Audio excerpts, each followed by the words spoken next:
आप जाति जाति करते रहिए, व्यक्तिगत नफे नुकसान की कसौटी पर फैसले लेते रहिए, प्याज टमाटर दाल भात की कीमतों पर सरकार को कोसते रहिए, और उधर आपकी पहचान, आपकी विरासत को बदनाम करने का मिशन चल चुका है। जरा जरा सी बात पर सर तन से जुदा के नारे करने वाली ये सो कॉल्ड शांति दूतों वाली कम्युनिटी ने हिंदुत्व को बीमारी बता दिया है। हिम्मत देखिए, ये हिंदुत्व पर ये ओछी टिप्पणी उसके हिंदुस्तान में ही कर डाली है। किसने कहा, क्या सुन लीजिए आप पूरा इस मामला क्या है। देखिए, हिंदुत्व और हिंदुइज्म में बहुत फर्क है। हिंदुत्व वो नफरत वाली फिलॉसफी है जो सरवारकर यहाँ इंडिया में फैलाते थे in the 40s। Where he used to say कि हम यहाँ एक हेजेमनी एस्टैब्लिश करेंगे हिंदूज की, और वो फिलॉसफी ये कहती है कि India is only of the Hindus and for the Hindus.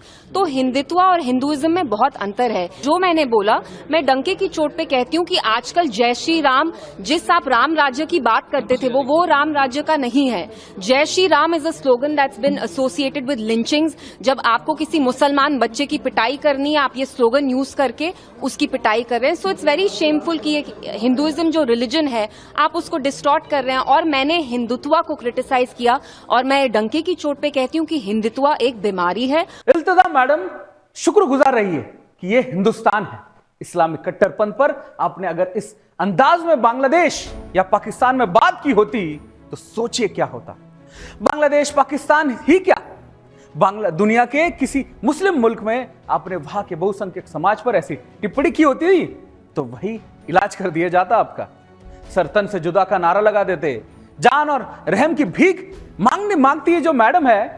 दरअसल इल्तिजा को हिंदुत्व पर टिप्पणी करने का ऑक्सीजन दोगले कट्टरपंथियों की उसी इकोसिस्टम से मिल रहा है, जिन्होंने हिंदुत्व को हिंसक कहा, जिन्होंने भगवा आतंक जैसे फर्जी नैरेटिव गढ़ने की परिपाटी शुरू की। शायद आपको याद हो ना हो, इसलिए पहले आप ये रिपोर्ट देखिए, फिर इस पूरे इकोसिस्टम की हम पोल खोलने वाले हैं।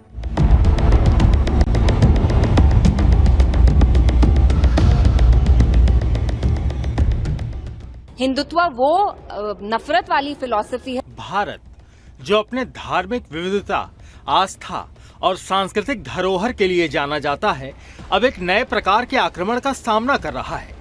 यह आक्रमण उस भारत की बुनियाद पर है जिसमें हिंदू धर्म की जड़ों को हमेशा सम्मान मिला। जम्मू कश्मीर की पूर्व मुख्यमंत्री महबूबा मुफ्ती की बेटी इल्तिजा मुफ्ती ने हाल ही में हिंदुत्व को बीमारी बताया। इस बयान ने न केवल विवाद खड़ा किया, बल्कि ये सवाल भी उठाया कि क्यों हिंदू धर्म और उसकी आस्था पर इस तरह के हमले बार बार हो रहे हैं। हिंदुत्व एक बीमारी है जो लाखों भारतीयों को पीड़ित करती है और भगवान के नाम को कलंकित करती है। ये कहना सिर्फ हिंदू समाज के विश्वासों का अपमान नहीं, बल्कि एक सुनियोजित रणनीति का हिस्सा है जिससे भारत की सामाजिक और धार्मिक धारा को बदनाम किया जा रहा है। क्या ये सिर्फ एक बयान है या उस मानसिकता का हिस्सा जो हिंदू धर्म को कट्टरता और हिंसा से जोड़ने की साजिश करती है? ये कोई पहली बार नहीं है जब हिंदुत्व पर इस तरह का हमला हुआ हो। हम पहले भी देख चुके हैं। उदयनिधि स्टालिन ने सनातन धर्म को खत्म करने की बात की। प्रकाश राज जैसे लोग सनातन को डेंगू बुखार से भी बदतर बता रहे हैं। ये बयान भारत के दिल में स्थित हिंदू आस्था और संस्कृति पर नफरत फैलाने के अलावा कुछ नहीं।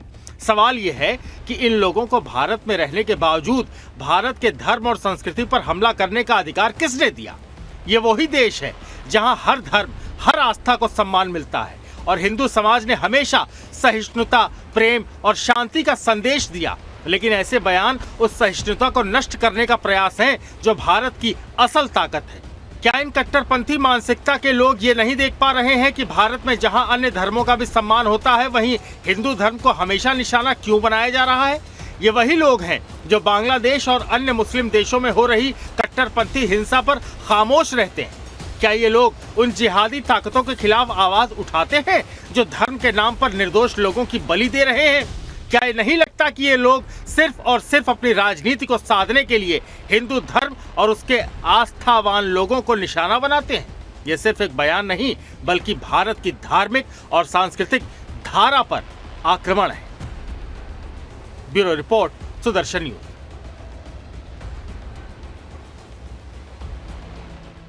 हिंदू द्रोह के इस गहराते संकट को समझना होगा, क्योंकि अब इस तरह के बेतुके बयानों की इंटेंसिटी बढ़ती जा रही है। राजनीति के चक्कर में हिंदुत्व पर अभद्र टिप्पणी को इस दम रोकना होगा। वरना ये जिहादी जमात पहले बांटेंगे और फिर काटेंगे। यही तो एजेंडा है इनका। इस खतरे को यूपी के सीएम भी भाप चुके हैं। 2 दिन पहले ही कहा था कि संभल के दंगाइयों और बांग्लादेश में अल्पसंख्यकों पर हमला करने वालों को उनका डीएनए बाबर जैसा है। संभल में भी यही हुआ और बांग्लादेश में भी यही हो रहा है। तीनों को इनकी प्रकृति और डीएनए एक ही है। आप भी सुनिए पूरा बयान। उन्हीं की जो जीन्स है वे आज भी हैं जो जाति के नाम पर राजनीति करके सामाजिक ताने बाने को छिन्न भिन्न करने का प्रयास कर रहे हैं। दुश्मन बगल के देश में किस प्रकार का कृत्य कर रहे हैं, याद रखना। किसी को अगर गलतफहमी हो, 500 वर्ष पहले बाबर के एक सिपह सालार ने जो काम अयोध्या में किया था, जो काम संभल में किया था, और जो काम आज बांग्लादेश के अंदर हो रहा है, तीनों की प्रकृति, तीनों का डीएनए एक जैसा है। गलतफहमी में मत रहना। अगर कोई ये मानता है कि वो बांग्लादेश में हो रहा है, तो यहां भी बांटने वाले तत्व उनके लिए बेट बन करके खड़े हो रखे हैं, पहले से खड़े हैं। वे समाज के सामाजिक ताने बाने को छिन्न भिन्न कर रहे हैं, सामाजिक एकता को तोड़ करके, आपको बांट करके फिर काटने का और कटवाने का पूरा इंतजाम भी कर रहे हैं। अब आप खुद योगी आदित्यनाथ के बयान का बारीकी से विश्लेषण करेंगे तो समझ जाएंगे उनके बयान का असल अर्थ क्या है। माइंडसेट देखिए कट्टरपंथियों का। दोहरा चरित्र रखने वाले फर्जी नैरेटिव गढ़कर एक परसेप्शन बताना चाहते हैं। कश्मीर से लेकर बंगाल तक गाजा और फिलिस्तीन के झंडे आपने देखे होंगे। मुसलमानों पर कहीं भी कुछ भी हो तो छाती पीटेंगे, लेकिन हिंदू दुनिया के किसी देश में प्रताड़ित हो तो जुबान पर ताले सिड़ जाता है। बांग्लादेश पर चुप्पी, बहराइच पर चुप्पी, संभल पर शोर और हिंदू आस्था पर हमले की होड़। यही चरित्र है एंटी हिंदू इकोसिस्टम का। आइए आपकी याद थोड़ी ताजा करते हैं। अवैध मस्जिदों पर कोर्ट के फैसले पर बेफिरे ओवैसी का दिल बैठ गया था। कहा कि मुसलमानों को दबाया जा रहा है, लेकिन संभल में पुलिस पर हुए अटैक पर कुछ नहीं बोला। स्टालिन ने सनातन की तुलना डेंगू मलेरिया से कर दी तो अभिनेता प्रकाश राज ने हिंदुत्व के खात्मे की बात कर डाली। यह भारतीय लोकतंत्र की आड़ में सनातन पर हमला नहीं तो आखिर क्या है? राजनीति और राजनेताओं ने बांटो और काटो का ये जो तेवर है, ये इंडी वालों को टोली के सुरमाओं की है। टोली के सरदार की सनातन पर क्या राय है, ये भी देखते लेते हैं। और जो लोग अपने आप को हिंदू कहते हैं वो 24 घंटा हिंसा हिंसा हिंसा, नफरत नफरत नफरत, असत्य सत्य असत्य। राजनीति में कुछ भी यूं ही नहीं होता। इल्तिजा का बयान सोची समझी रणनीति का हिस्सा है और उनके पीछे वही विघटनकारी सोच वाली जमात है जो कश्मीरी हिंदुओं के नरसंहार पर चुप रही और आज फिर से वही नफरत का माहौल पैदा करने का जिम्मा उठा रखा है। इल्तिजा के बयान पर राजनीतिक प्रक्रिया क्या है, दिखाते हैं आपको।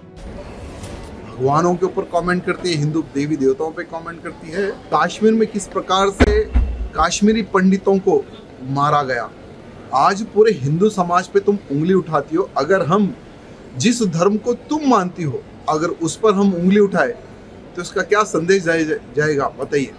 मैं हमारे जम्मू कश्मीर के, हमारे कश्मीर के मुख्यमंत्री से निवेदन करना चाहता हूं कि इनके ऊपर एफआईआर हो, इनके ऊपर केस दर्ज हो और इल्तिजा मुफ्ती को गिरफ्तार करे।